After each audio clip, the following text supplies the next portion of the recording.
At summer's end in 1998, a little girl is reported missing along Florida's Gulf Coast, spurring one of the area's largest and most extensive missing person searches ever undertaken. A community rallies behind two anguished parents. Police initiate an intense investigation in search of the 7-year-old girl and the person responsible for her disappearance.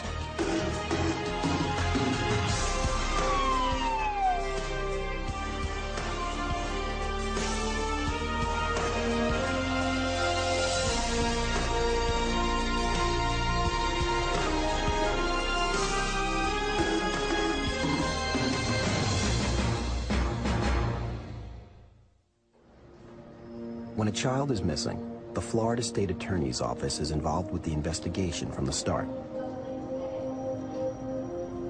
In Tampa, Florida, in late summer of 1998, a grieving family and a community on edge would depend on State Attorneys Jay Pruner and Chris Moody to find justice.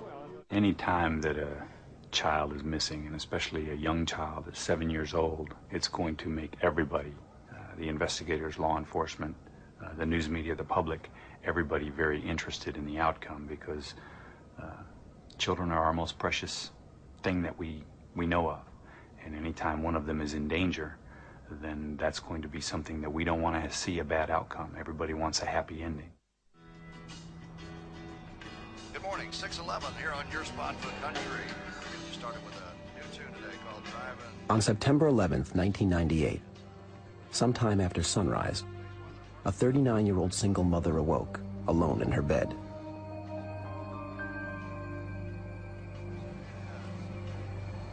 Catherine Hartman's 7-year-old daughter, Amanda, often slept with her. Amanda. But the girl was not there.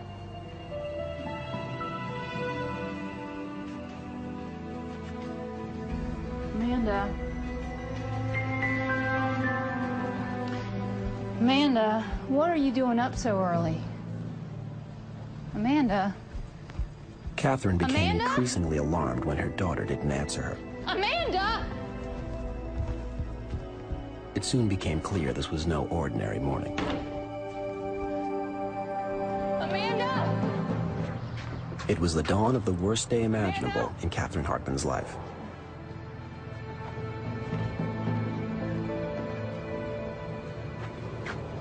Amanda! Terrified, the mother called authorities. At 6:30 a.m., a 911 call was received by the Hillsborough County Emergency Dispatch.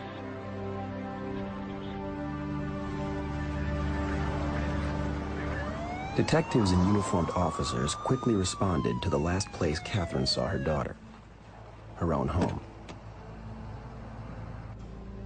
Detective Albert Brackett was the lead investigator on the case. We responded as we do in any missing juvenile case. Any child under the age of 12, there's an extensive search that's conducted initially. It was 2:30 in the morning when Catherine drifted off to sleep. Now, some 5 hours later, Amanda was missing.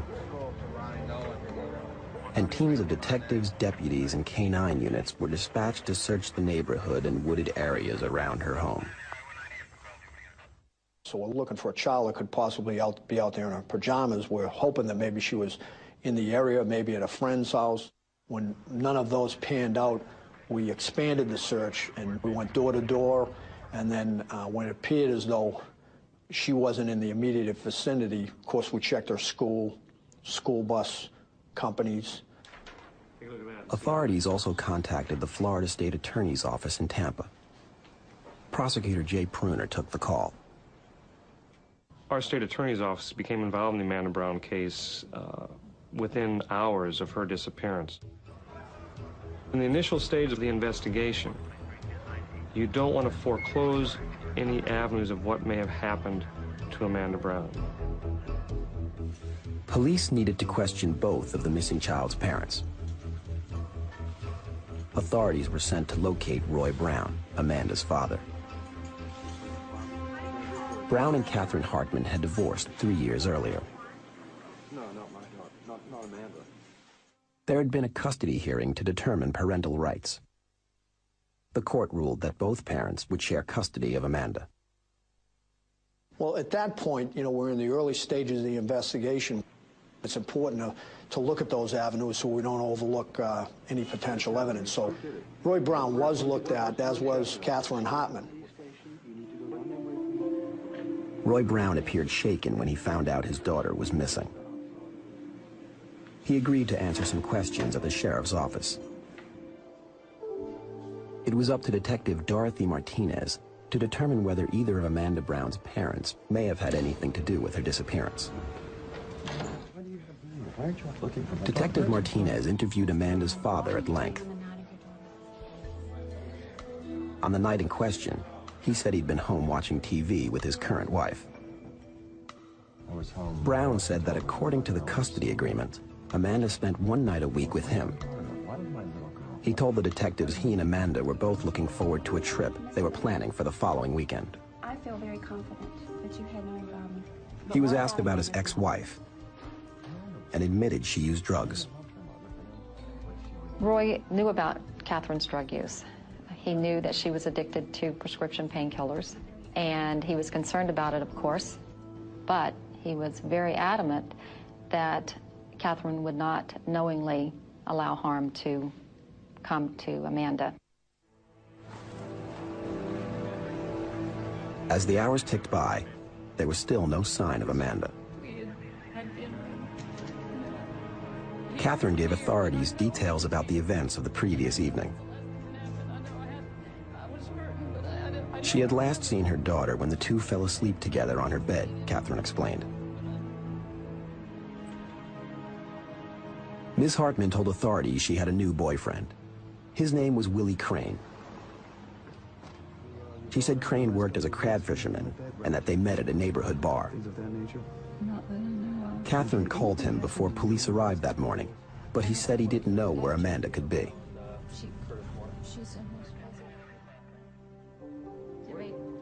Catherine had prepared a spaghetti dinner for Willie Crain the night before. Not done yet, so, my daughter Amanda's here. I want you to meet her. Come in. Sweetheart, this is Willie. Hi, little lady. You must be Amanda. You call Little me. Amanda took an immediate liking to Willie, Catherine recalled. So you gotta finish that. She told police he helped Amanda with her homework, and they played tic-tac-toe.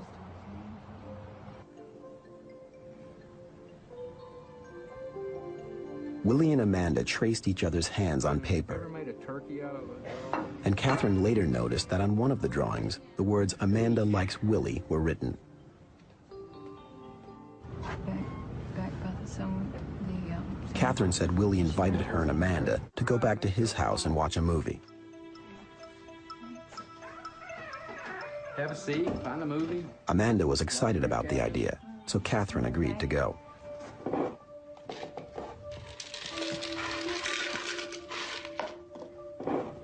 Thanks.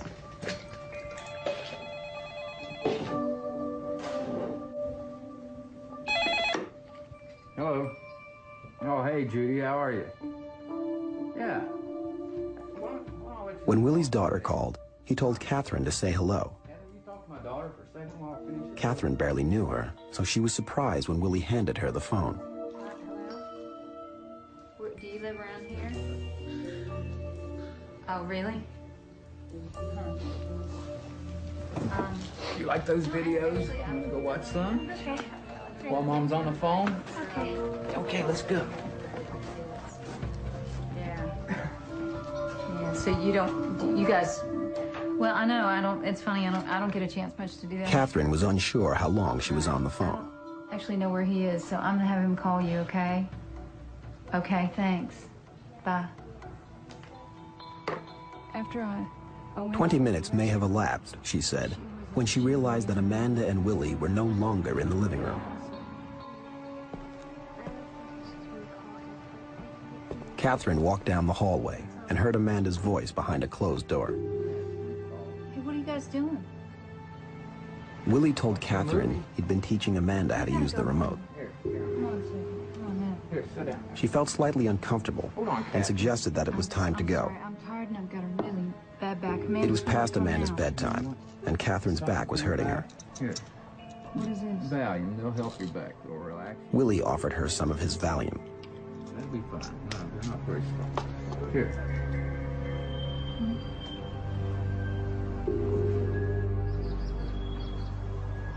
Catherine told authorities Willie followed her and Amanda back to their residence.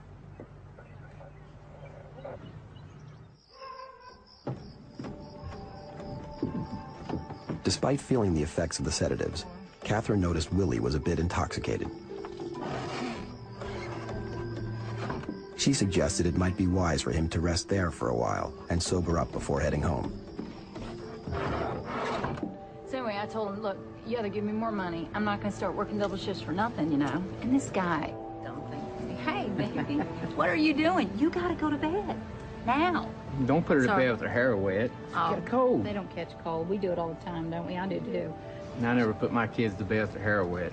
I'll tell you what, if you can get her to stay still long enough to blow dry her hair, go ahead and do it. But we gotta go to bed. It's getting late. Don't we, baby? Come on. Amanda, you want to dry your hair? Have you got a hair dryer? Yes. You want to get it? Okay. What are you doing? You don't. In an effort to follow up on all possible leads, investigators called for a background check on Willie Crain.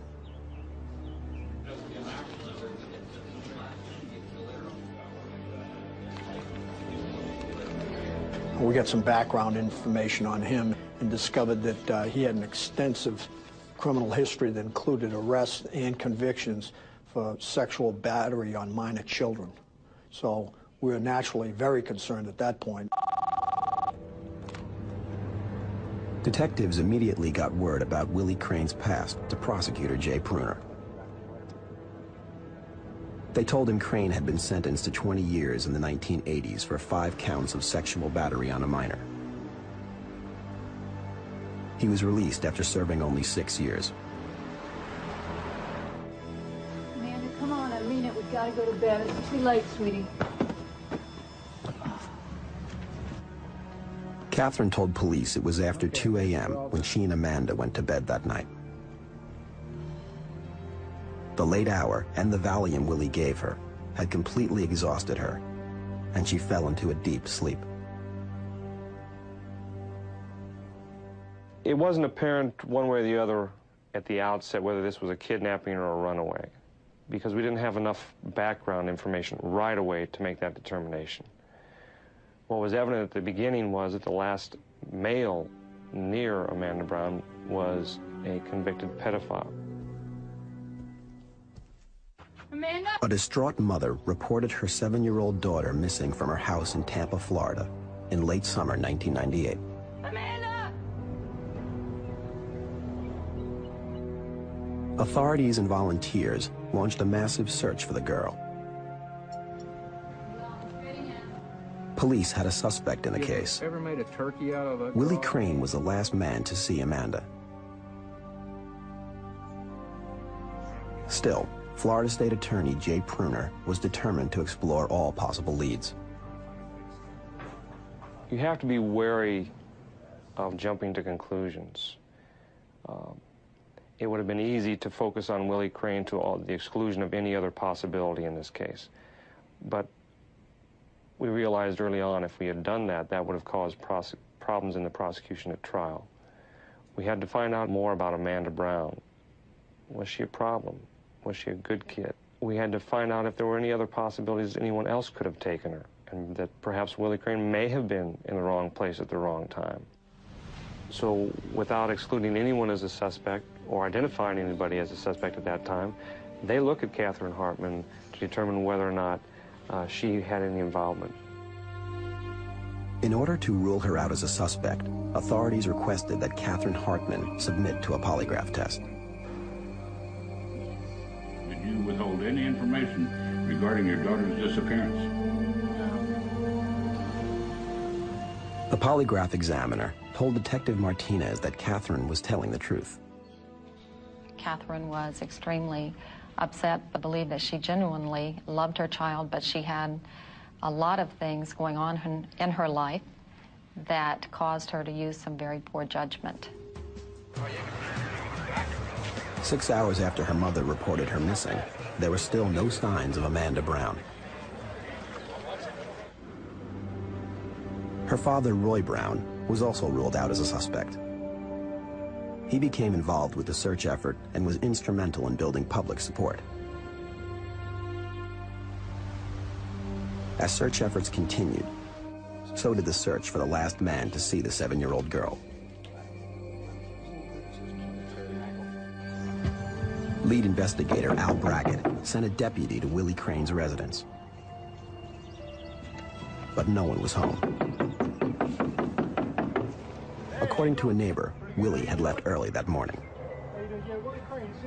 And that neighbor actually indicated that that was unusual for Crain to leave that early in the morning, that normally he stayed up at night and partied late, and that he'd usually get up in the late morning and go crab fishing in the early afternoon. The witness also suggested that Crain may have left in a hurry. He knocked over a post right outside of his residence by the driveway. Locating Crain would not be easy. According to Catherine Hartman, he had said he was going crab fishing. But where? Tampa Bay alone extends nearly 300 square miles.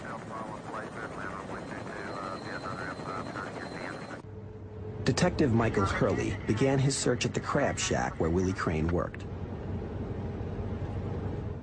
When we got to the crab hut, we couldn't locate Mr. Crain, or his truck, or his trailer, or his boat. We did come in contact with some folks that knew Mr. Crain and believe they knew where he went crabbing.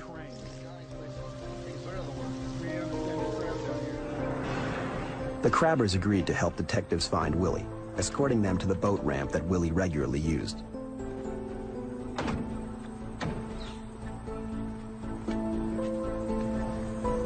When we got there, the person that took us there pointed out a white Ford truck with an empty trailer on it and told us that was Willie Crain's truck and trailer. Mr. Crain was nowhere around.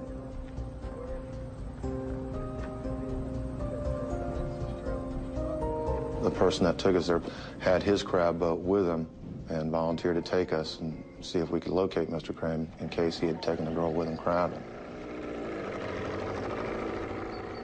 Storm clouds loomed on the horizon.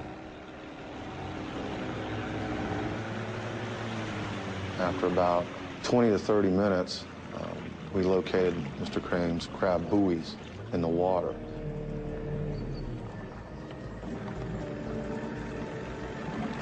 Investigators found fresh bait in his crab traps.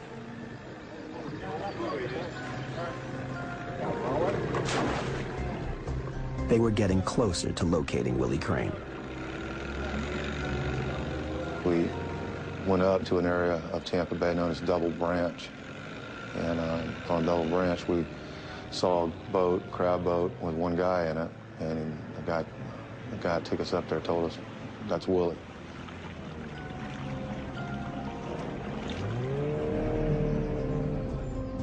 When we pulled up next to his boat, I introduced myself, explained we were out there looking for a missing girl, and thought he might know something about her and be able to help us.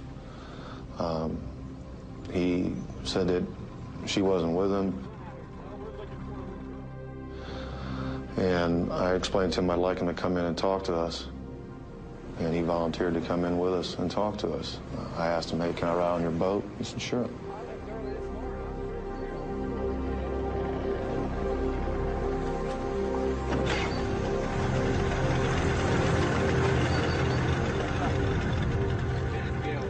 On the ride back, the detective was intrigued when he saw the suspect's shoes. Willie was wearing loafers, an odd choice, it seemed, for fishing. Hurley also noted scratches on the man's arms. Willie Crain agreed to come to the sheriff's office for questioning. Authorities and local volunteers expanded the search to include the water areas surrounding Tampa Bay. There was still hope that 7-year-old Amanda Brown would be found alive.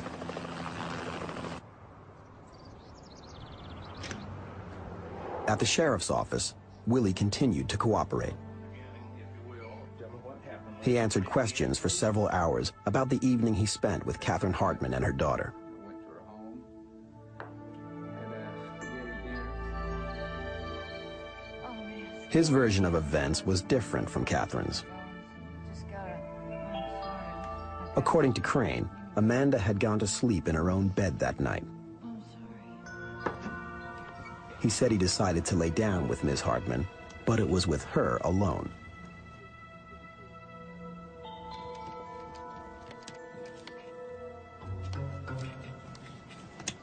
Crain said that when Amanda slipped under the covers sometime later, he left because he had to get up early for work.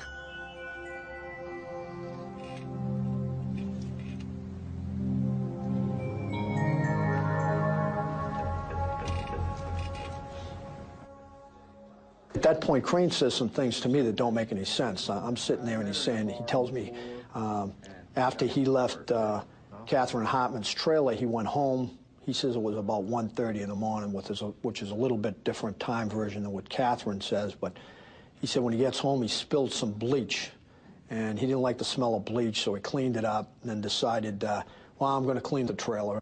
So, you know, I'm a little concerned. Why would he be telling me about, you know, spilling bleach? It didn't make any sense to me at that point in time. Brackett also noticed the scratches on Willie's arms. I just asked him outright. I looked and I said, how'd you get those scratches on your arms?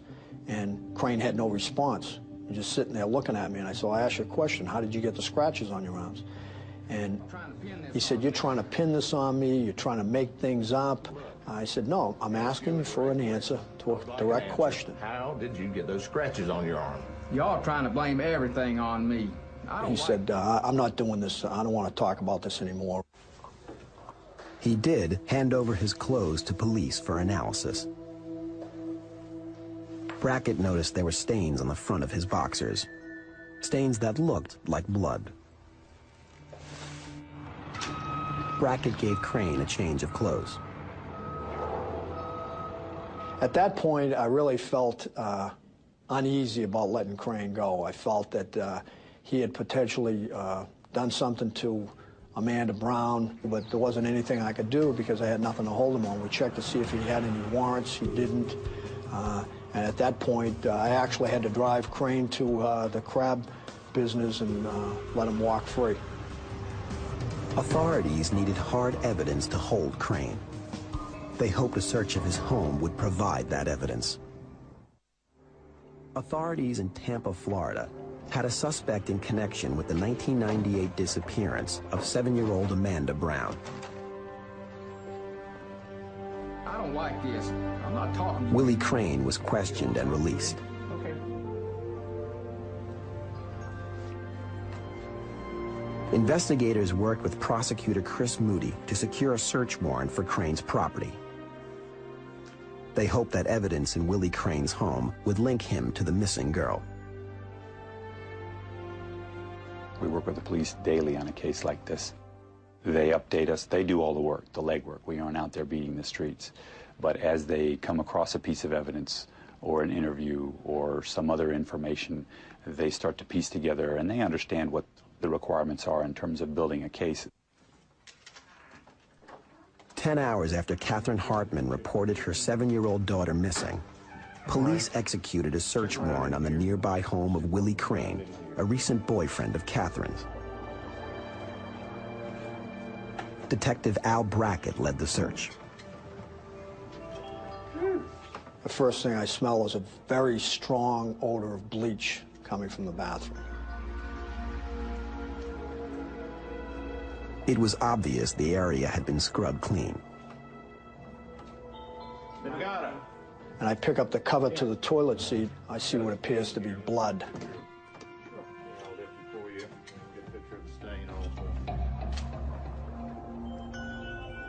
So at that point, I have the evidence technician seize the whole toilet seat. We took it off, dismantled it.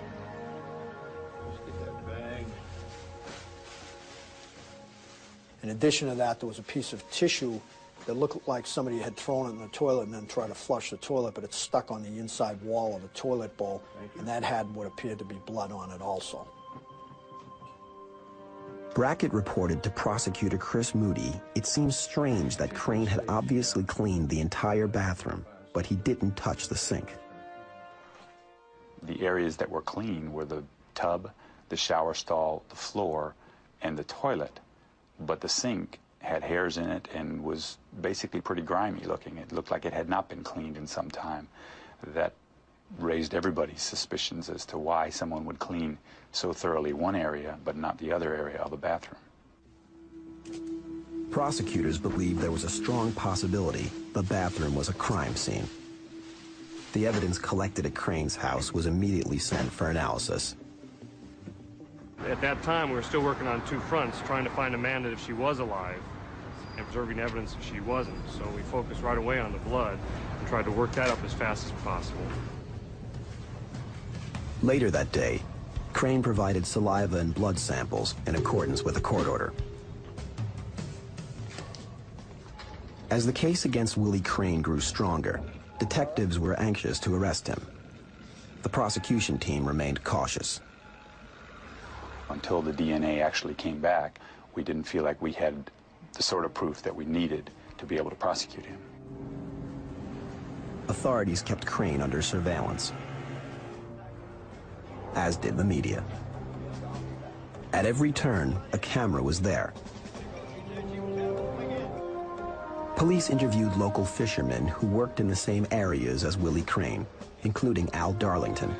You saw something on television? Yes, I did. Darlington had seen Willie Crain the morning of the disappearance.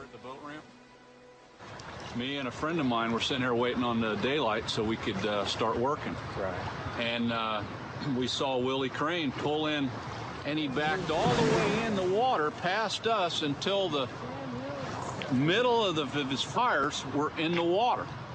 I mean, you just don't do those things. I mean, the salt water just rusts your brakes out and rusts the whole underside of your truck, and it was really, I couldn't believe it, that somebody that does this every day would do something like that. In the days following Amanda Brown's disappearance, scores of law enforcement personnel searched hundreds of square miles, concentrating on the areas where Willie Crain lived and fished. Amanda's parents, as well as the community, still held out hope that the girl would be found alive. And there was an exhaustive law enforcement effort on land, in the air, and on the sea, using a number of different types of technologies. Thermal imaging, sonar, airboats were used to get into some of the shallower waters of Upper Tampa Bay. A storm came up very quickly, and as one of the airboat operators tried to race back to shore, the storm hit and capsized the airboat. The crew was rescued. The vessel lost. There was still no sign of the missing girl. The media attention on Willie Crain continued. He was constantly on the television news and in newspapers. As a result, two women came forward, alleging Crain had molested them when they were children. They were now grown women. A detective went down and interviewed them and determined that there was enough probable cause in their story to file charges against Willie Crain. And that is what we did. We filed charges on two older cases from, I believe it's 25 or 26 years ago, with two victims who had lived near him at that time, and he had molested them. In Florida, rape of a child under 12 has no statute of limitations. Crain was arrested and charged with the decades-old crimes. Their prime suspect was now in custody. The prosecution had waited 3 weeks to receive test results that they hoped would link Willie Crain to the disappearance of Amanda Brown. Well, we looked at other people in other areas, anybody else who had access during the time. All of those leads rather quickly came to dead ends, and the only unanswered questions we had remained with Willie Crain. And those questions got answered when the lab called and gave us the report that they had found Amanda's DNA pattern on his underwear and on his toilet seat. Dr. Martin Tracy, a population geneticist, would examine the test results. He examined the statistical odds of finding Amanda's DNA in the same area as Willie Crain's. If you expect to find his DNA in the house, you don't expect to find her DNA in the house. The odds, to me, are very convincing. It means that she was there, okay? And the fact that you see mixtures of his DNA sample with the victim's DNA sample suggests that they were there together. The DNA results gave prosecutors their strongest evidence linking Willie Crain to Amanda Brown's disappearance. That, coupled with the circumstantial evidence that we had, the way he acted at the boat ramp, the way he was dressed at the boat ramp, convinced us beyond a reasonable doubt that he had abducted and killed Amanda Brown. So we charged him with murder and kidnapping. Prosecutor Jay Pruner broke the news and its implications to Amanda's father. One of the hardest, most difficult conversations I've ever had as a prosecutor was to sit down with Roy Brown and to tell Roy Brown, we're going to file murder charges against Willie Crain, and that means that we believe Amanda is dead. And the devastation that was apparent on Roy Brown increased tenfold. The prosecution was convinced that Amanda had died at the hands of Willie Crain. Now, without physical evidence, they would have to convince 12 people how she died and why her body was missing. 1 year after 7-year-old Amanda Brown disappeared from her home in Tampa, Florida, Willie Crain stood trial for her murder. This is the trial of the state of Florida versus William Crain. The girl's body had never been found, and authorities believed Crain, a crab fisherman, had disposed of her body in the murky waters of Tampa Bay. Amanda's mother, Catherine Hartman, was the first witness for the prosecution. The whole truth and nothing but the truth, so help you God. Catherine, what we're going to do now is attempt to recreate... The morning her daughter went missing, Catherine told authorities that Crain had been at her house for dinner the night before. I looked out, you know, like out on the porch, but she would never go out in the yard in the dark.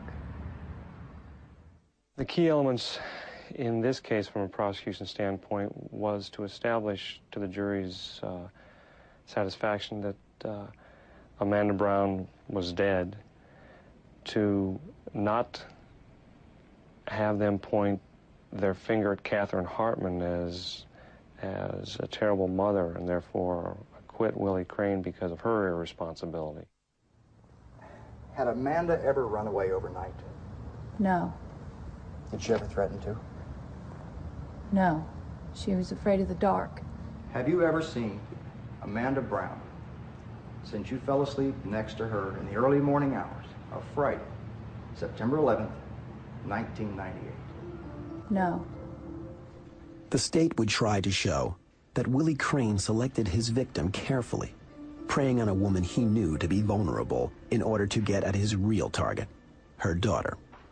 In this case, he sized up Catherine Hartman with, I anticipate, within minutes of meeting her as a single mother who was in financial need, who had a drug dependency or addiction, and he had the answers to all of that. We're going to go back, first of all, to Wednesday, September the 9th. Catherine described meeting Crain at a bar in East Tampa 2 days before Amanda's disappearance.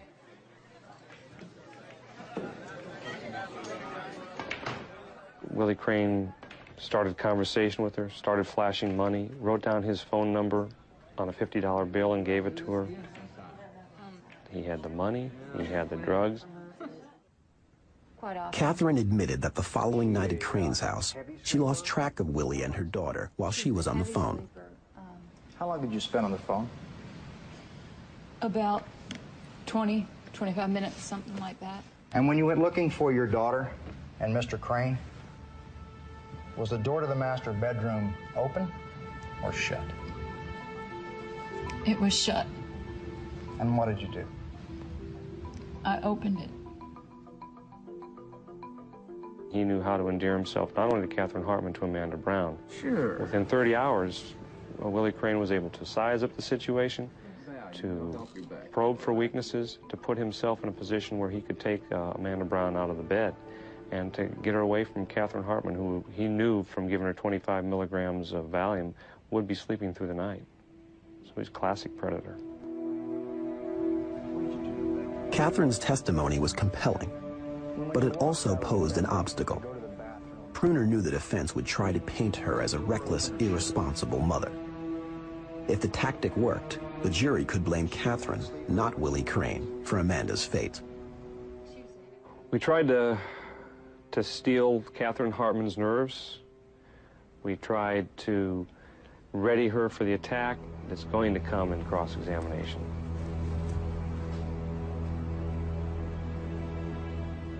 The defense attorney asked Catherine about other men in her life. He also implied that her home was unsafe, noting the lock on her front door was broken. Now, your front door didn't lock, is that correct? That's right. Isn't it true Mr. Crain could have left around 2:30 and maybe not shut that door completely or properly? Objection, Judge. Calls for speculation. Sustained. Someone else could have come in during that time, isn't that correct? Between 2:30 and 6:15, you were asleep, were you not? Yes, I was asleep. To her credit, she was very willing to lay bare her scars and her weaknesses if it helped get justice for Amanda. The state's next witness, medical examiner Dr. Russell Vega, testified about the scratches on Willie Crain's arms following Amanda's disappearance. Dr. Vega's testimony was compelling because it explained through the eyes of a medical expert that the scratches on Willie Crain's arm were consistent with the size and pattern of scratch marks that a little 7-year-old girl's hands would leave. And how long have you been On cross-examination, the defense would challenge Dr. Vega's testimony. Let's go to Exhibit 32. Those are photographs of an injury, scratches to the arm, is that correct? That's correct, a scratch on the back of the arm, a little toward the inside. Could these be consistent with human fingernails? Yes, they could have been made by human fingernails. Could they also be consistent with crab traps or mechanisms with wire meshing? Yes, they could. How about bushes, branches, twigs, things of that nature? Well, they could be consistent with those things, too. Thank you, Doctor. No further questions? The defense repeatedly countered the prosecution witnesses with their own version of what might have happened to Amanda Brown.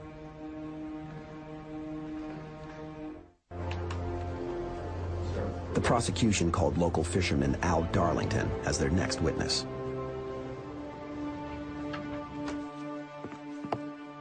They were counting on him to supply some of the most persuasive testimony.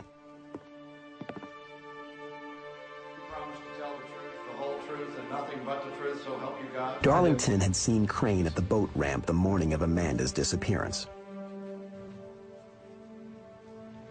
Did you arrive at the boat ramp in the early morning hours? He testified to Crain's odd behavior and attire that morning.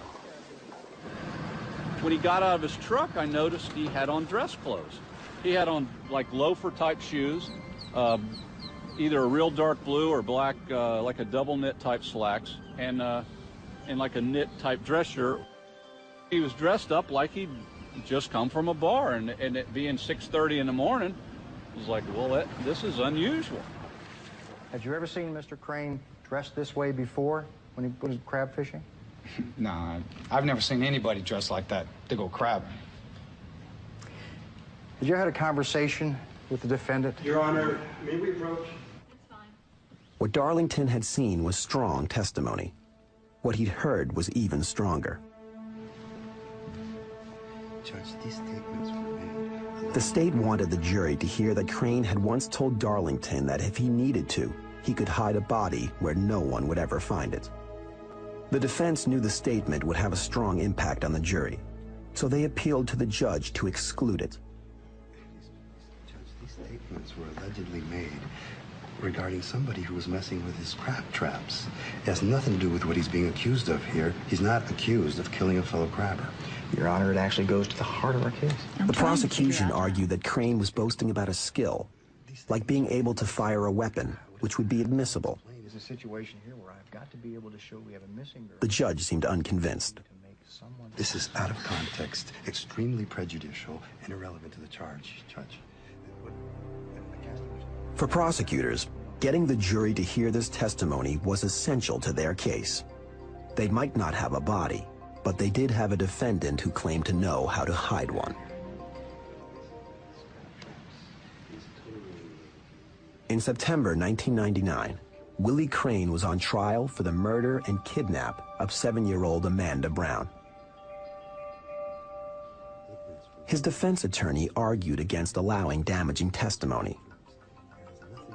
He did not want the jury to hear that Crain had bragged about knowing how to hide a body. After hearing arguments from both the prosecution and the defense, Judge Barbara Fleischer was ready to make her decision. Okay, I don't think it goes to his state of mind at the time.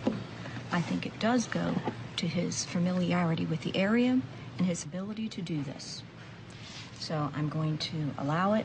I think it's more probative than it is prejudicial. To Prosecutor Jay Pruner's relief, she ruled in favor of the prosecution. Mr. Darlington, did you ever have a conversation with the defendant in which he indicated the ability to get rid of or conceal a body? Well, he didn't tell me how to, but he said he could if he wanted to. On how many occasions did he say that? 2. 2. And what did he say?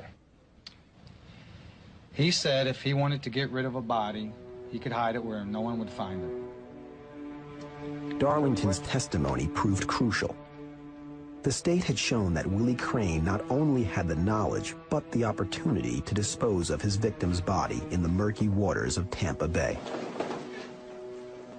To prosecutor Chris Moody, Darlington's testimony helped overcome a major problem with the state's case: the fact that Amanda's body was never found. Well, not having a body in a murder case is a big obstacle. It doesn't happen very often. One of the things that we're required to prove beyond a reasonable doubt is that Amanda Brown is dead. The state would next have to explain to the jury why Amanda's body was never recovered.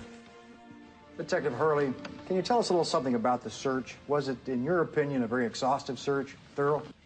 Yes, sir. The search consists of about... It's a marine environment, and even as close to the city as it is, it's a fairly hostile marine environment. There's mangroves, which are very thick.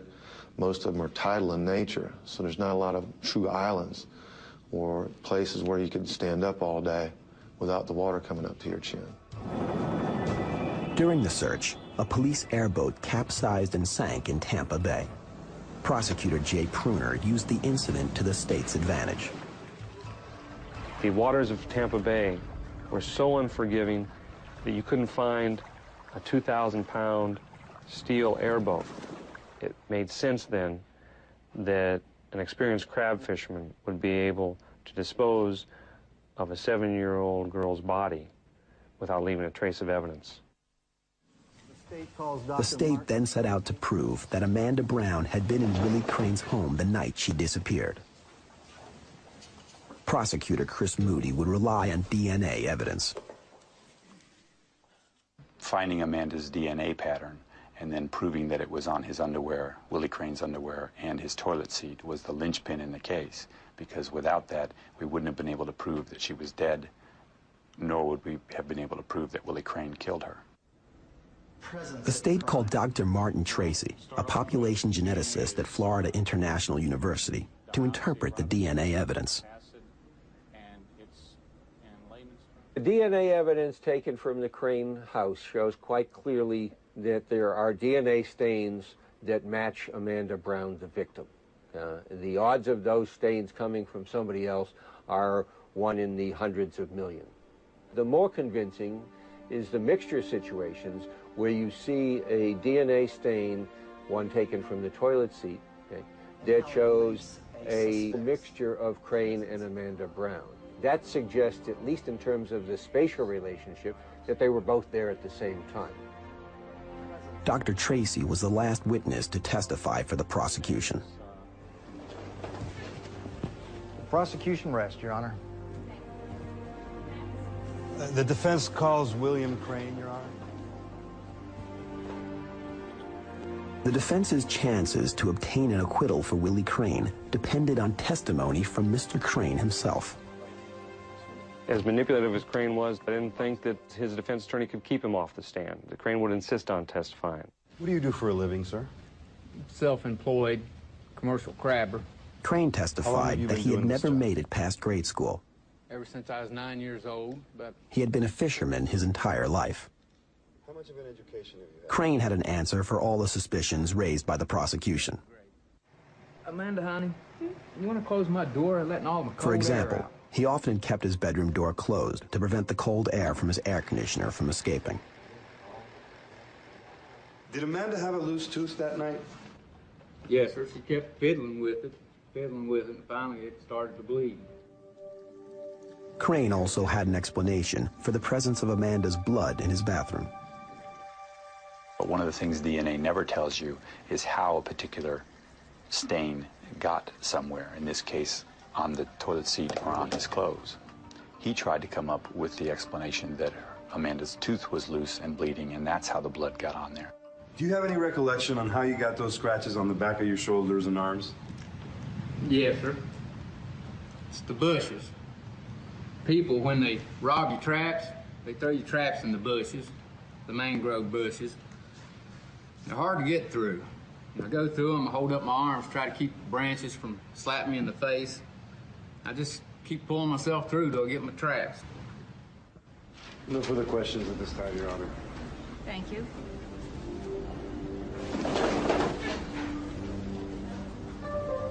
Now, Mr. Crain, tell me how badly it hurt when Amanda gouged your elbow with her Although I didn't fingernails. anticipate Crain would confess to me on cross-examination, I wanted to go for the jugular right away to keep him off balance, so that the jury could see Willie Crain for what he was, which is a manipulative predator, who, although of common background, was quick on his feet and quick to think and quick to react. And I think the jury got to see the real Willie Crain and his evasiveness and his manipulative responses. Willie Crain's fate was in the hands of the jury, and prosecutors Jay Pruner and Chris Moody now had to wait.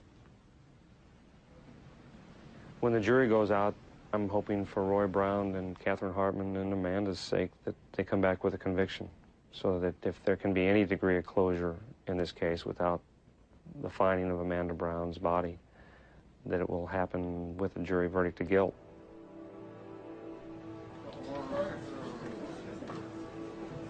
They come back and you can hear a pin drop, whether it's a misdemeanors or first-degree murder. Whenever the judge says to the foreperson, will you please hand the verdict to the clerk and publish the verdict, the courtroom is deathly silent. And then she read the verdict.